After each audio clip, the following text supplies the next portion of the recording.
G'day, I'm Owen. You've joined the pub test, and in this one we are continuing the Jack the Ripper saga. And we are looking specifically at one piece of evidence, the Catherine Eddowes Shawl. Now, you might wonder why I've decided to dive into this topic months after the publicity of this has died down a little. But I was getting questioned in comments, as well as actually on the street, saying, Owen, what's your channel going to do now that the Jack the Ripper saga has been solved? Now, I will just say this channel has just gone through a bit of an uptick in the last month, and a lot of that is to do with non-Jack the Ripper related content. So it really wouldn't bother me if this case was solved at all.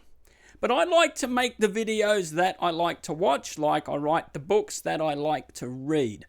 So I'll still be doing Jack the Ripper videos for the foreseeable future.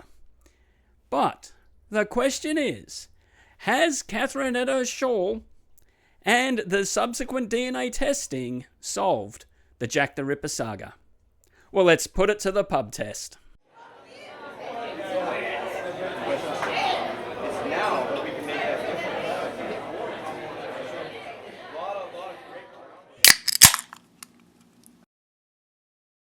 Now, this particular video does assume some knowledge of the Jack the Ripper crimes. Now, we are looking at the fourth canonical victim, Catherine Eddowes, who was found in Mitre Square, but she was the second person murdered that evening. So she was part of the double event. Now, some people argue that we don't want to believe the shawl to be true and that it's DNA testing because they say that just everyone's got their own vested interests, and some people make money out of this, so they want to keep the story going. I haven't made any money out of it myself personally, so I think I can be fairly objective. And also I have seen, as regards this shawl, some, I would say, personal attacks against people involved on both sides. So this is not going to be that type of discussion. This will be just a looking at the evidence and, as we do here, putting it to the pub test. And always, I'm interested in what you think about this.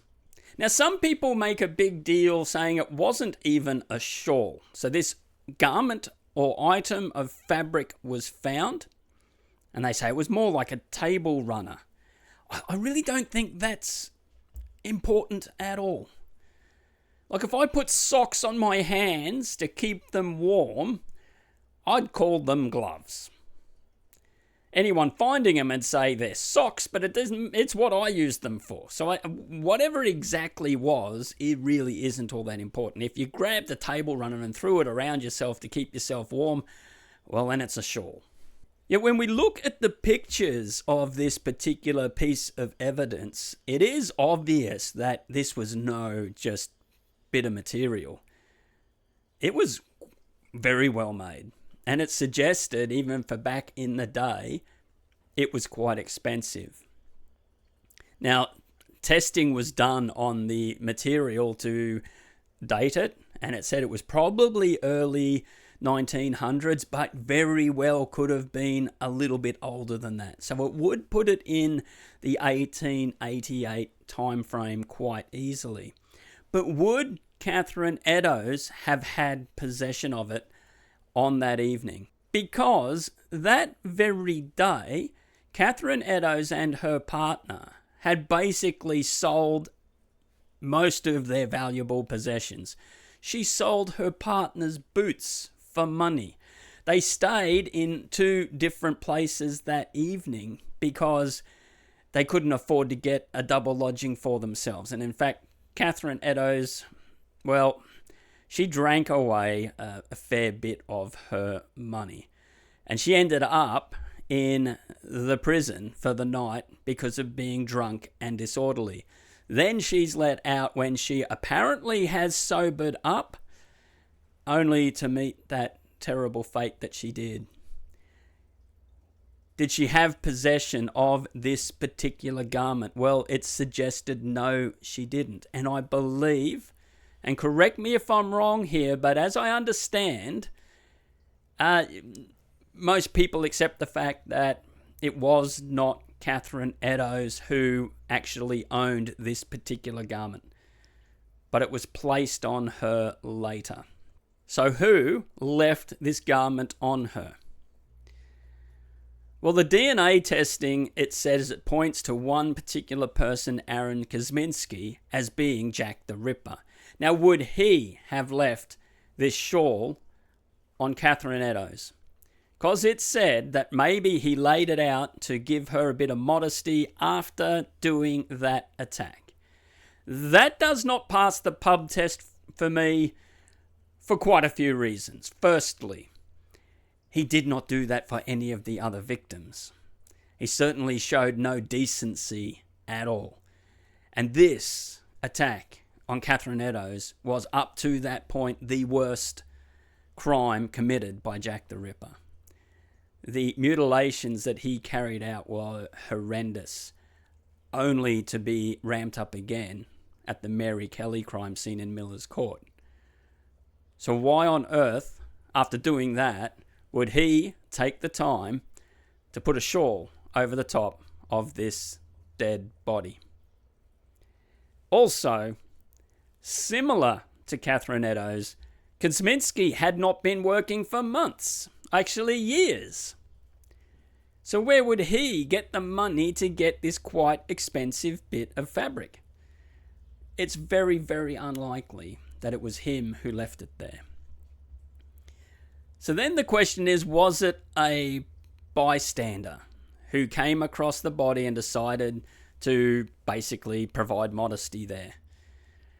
Well, considering the injuries, it's hard to understand why you would do so, because this person's well beyond that.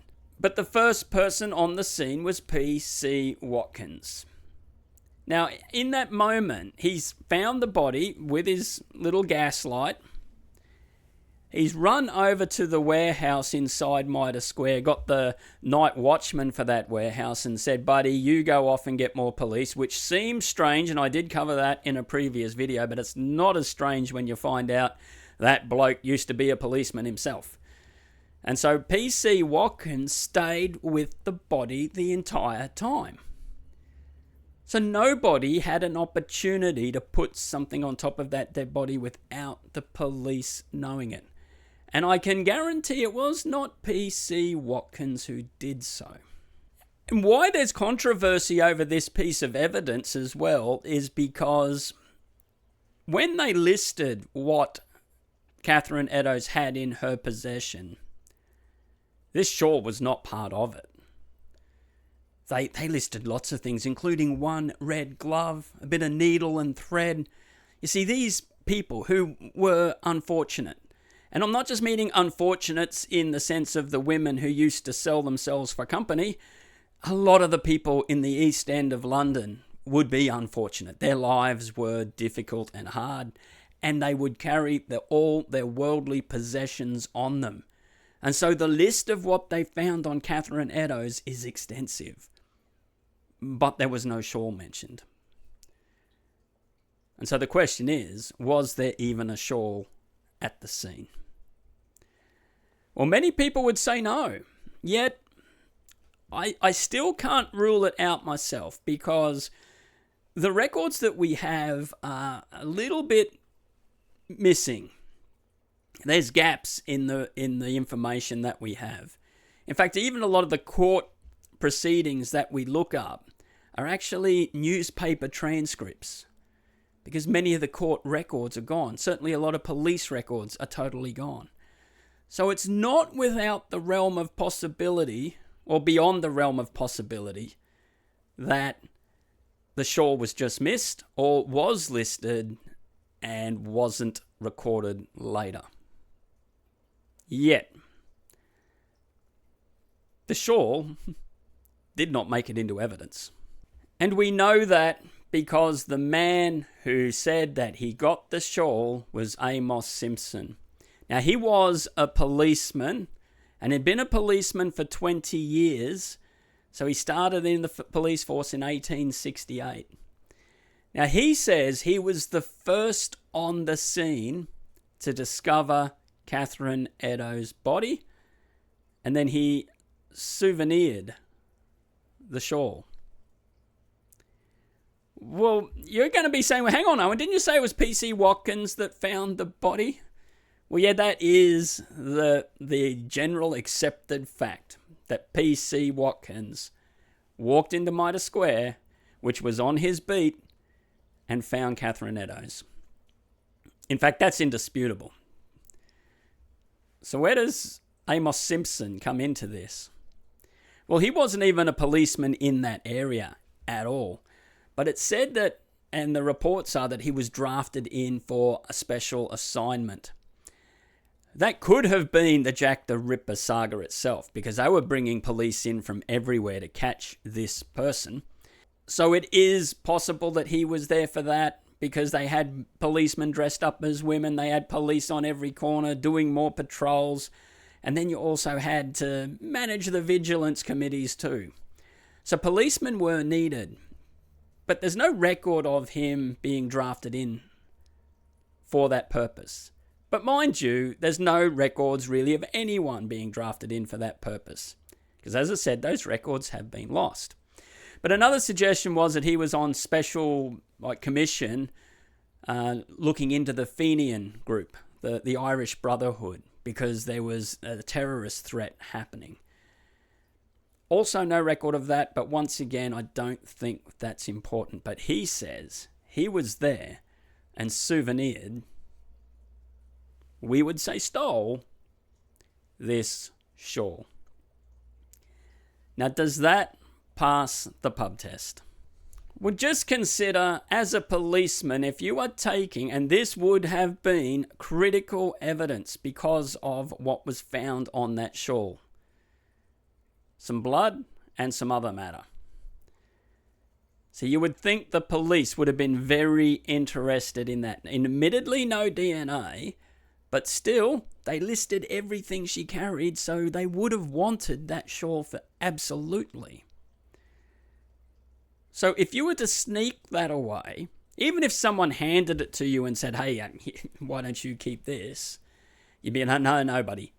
Make sure that's logged. That chain of command or chain of custody is important. Make sure it goes to the right place. So the fact that didn't happen, why would you risk your career when jobs were very important just to take away a piece of material? Now it's said that Amos Simpson thought that his wife could use it in some dressmaking because it was such fine quality material.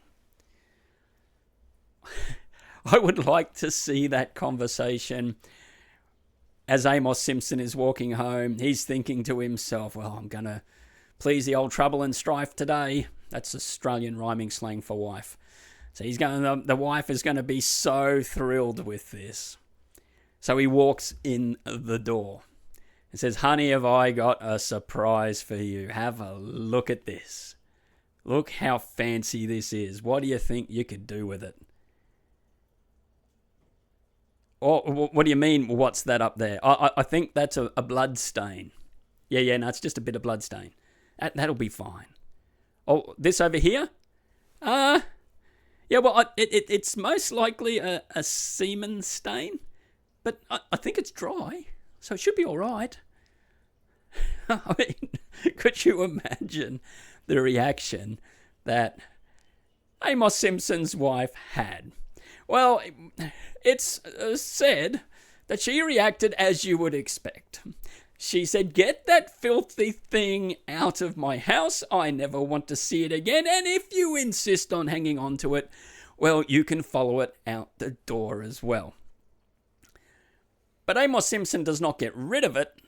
Rather, he decides to store it and keep it as a prized possession. So this shawl then is handed down through his generations, which I find intriguing as well. Because one, he moved in with his daughter. Now, I believe his wife must have passed away, but he moved in with his daughter, who was married, and so he's living with some grandkids as well. But when he passes away, he didn't leave the shawl to her family, but he left it to one of his sisters, and it got handed down through that line. But nobody thought to wash it. Give it a good scrub. Take it to the dry cleaners. Maybe get the blood stain and perhaps that really curious semen stain out of it. Because did you really want to have that in your jocks and socks drawer or wherever you were having it? It just would creep me out. I just saying I would not want it anywhere near my possessions at all. But you'd say, but Owen, if you washed it, wouldn't that get rid of the DNA, which is critical to this story? Well, DNA really wasn't even on the radar for close to 100 years, if not more, from when this was supposedly souvenired and then handed down. So somewhere along the line, I would have thought someone would have said, let's give this thing a good scrub, which may or may not have happened. I believe it really didn't happen. But finally, it's either a fourth or fifth generation down the track nephew, David Hayes, who has possession of it. And he's actually got this on loan to the Blacks Museum. And it was being displayed not as a nice bit of old fabric, but as Catherine Eddowes Shawl. And then it went up for auction. And the original asking price was about £4.7 million. And obviously it didn't sell for that. I suggest that price was to get a bit of publicity, get a bit of traction on it, so people think that this is a bit of Jack the Ripper memorabilia. So come and get your hands on it. Now, if it did sell for £4.7 million, then I've got a heart in a jar, which I believe could be the missing heart from Mary Kelly, and I'll let it go for 5 million Australian dollars. So that is a steal if you are interested. And that was a little bit of sarcasm there. But it did go to auction, didn't get sold from what I understand, and a bid was made for about £5,000. But then apparently got sold to a private buyer like after the event for an undisclosed amount. And what I understand too, and I believe that David Hayes said all the money was going to go to charity because he was terminally ill and was just basically wanting to make sure that either it went to good hands, but also any profit made wasn't coming to him. So then, that leads us to the DNA testing. So, after purchase, it was sent to a lab to get the DNA done. And that lab came back with the DNA of Catherine Eddowes and the DNA of Aaron Kosminski. It said that it was from the blood that they got the DNA for Catherine Eddowes. I'm unsure which stain provided the DNA for Aaron Kosminski, but remember, it could have been a blood stain because it said that Jack the Ripper himself may have had a hand wound after attacking Elizabeth Stride that very night before he attacked Catherine Eddowes. And so he may have dripped blood as well on this particular shawl. So that's it. DNA has nailed it. This is case closed. Aaron Kosminski was Jack the Ripper. Well, not quite. Because we need to understand what DNA particular testing was done. It was not the nuclear DNA. It was the mitochondrial DNA. I have discussed that in a previous video, but to put it into simple terms. Back in 2015 in regional Victoria, there were two blokes on the run, Gino and Mark Stucco. They were a father and son team, and they had murdered some people and the police were hunting them down. But what made people quite amused is when they gave the description. They said, be on the lookout for two blokes, gave the ages, and said they're driving a white Toyota Hilux Ute. Now, I live in a small town where there's probably only 200 car parking spaces down the main street, and if you walk down that main street, you will see about 7 white Toyota Hilux Utes. I think in the United States you call them trucks, but we call them Utes. But regardless, they're plentiful. They're everywhere. And that is mitochondrial DNA. Yes, it does eliminate quite a large section, but it still leaves you with a huge range of things to look at. Whereas nuclear DNA would be like not only saying it was that white ute, but you're given the number plate and the VIN number, like the serial number for the car, and then you know that's exactly the one you're looking for. That is nuclear DNA. And that is the type of DNA that either exonerates people today or makes sure that they're proven guilty. But there's no way of doing that nuclear DNA testing on this shawl. One, because of the age, and we're going to touch on that shortly. But two, we don't have the nuclear DNA sampling of Catherine Eddowes or Aaron Kosminski. But now I've heard it said, therefore, that this just needs to be eliminated totally. It's just rubbish. Well, that's not fair or even true, because mitochondrial DNA is still used very effectively in investigations today. In fact, I just heard of a case I was listening to 2 weeks ago of some poor girl that was brutally murdered in her own home. And for 20 years, the crime went unsolved. It was in the United States and it was fairly recent. So what the investigators did after the 20 years was run the mtDNA. And then they basically found the maternal line of the perpetrator of the crime. It left them with about 2,000 suspects. And they painstakingly went through and eliminated them all until they found a match of a person who was living just across the road at the same time the crime was committed. But that wasn't enough to convict this bloke. They brought him in and he confessed. But without that mtDNA, he wouldn't have even been on the radar. The bloke would have got away with it.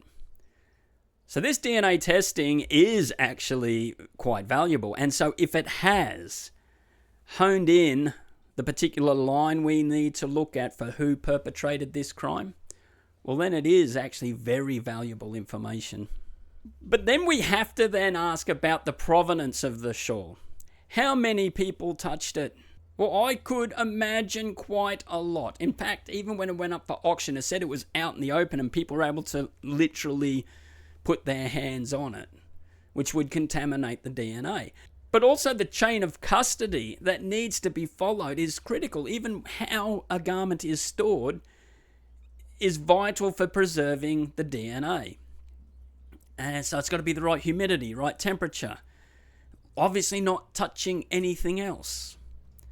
But even in the perfect conditions that police keep this evidence, the DNA sample will break down over time regardless. So the question is, could a 100-year-old garment, where we really don't know how it was stored, being handed down through generations, could we trust the data coming from it? And that's why the paper that was published proving these results about Catherine Eddowes and Aaron Kosminski has been brought into question because it wasn't peer-reviewed. It has since, and it's said that there are concerns about the findings. Now, I'm not from academia, so for me, I really can't comment too much with authority on peer-reviewing articles. But I do know if I go down to the pub and start telling a fishing story and saying, I caught this giant European carp, it was this big. Well, the mates are going to be saying, you really, Owen? Don't believe it. Where'd you catch it? Oh, I caught it on the river bend, just down near the bridge. No way, mate, you could not have caught a carp that size down that river, and they'll explain why. And so that peer review is saying you're full of rubbish. That doesn't mean it's not true. I may have still caught it, even though people are saying I didn't. But in this particular instance, people feel that it was a bit of rushing out the evidence without showing proof, and that was trying to mislead people. But that is also an unfair statement. And I say that because in academia, there is a problem with plagiarism. So you submit a paper to people for them to look at. They might very well take that information and publish it as their own. So a lot of people in academia publish their papers and then wait for people to respond. The problem with this particular submission is that when these peers asked to find out how they came to these conclusions, the people involved could not do so. They said we had an equipment failure and some other issues, so we can't submit that to you, which made people feel that perhaps they were being a little bit deceptive, which again, I think is a little bit unfair because those things can very well happen. What would settle it is by releasing this shawl to a couple of independent DNA testers, and then it could be settled once and for all. But I'm unsure if that's on the cards or if it will ever happen. But again, we will just say this. What if all of this is true? What if the DNA did match Catherine Eddowes and Aaron Kosminski, the MT DNA? It's still not enough to get a conviction on Kosminski. No, like that case I mentioned earlier, we would still need more concrete evidence to show that he was Jack the Ripper. And in the next video, the next Jack the Ripper video coming out in 2 weeks' time, I'll be looking into that. But not just Kosminski. I'll be looking at the entire Polish Jew theory. I'm looking at it thinking it's going to be quite the long video, so when you see it come out, you might want to get yourself a beverage and settle in because there is a lot to look at with that particular subject.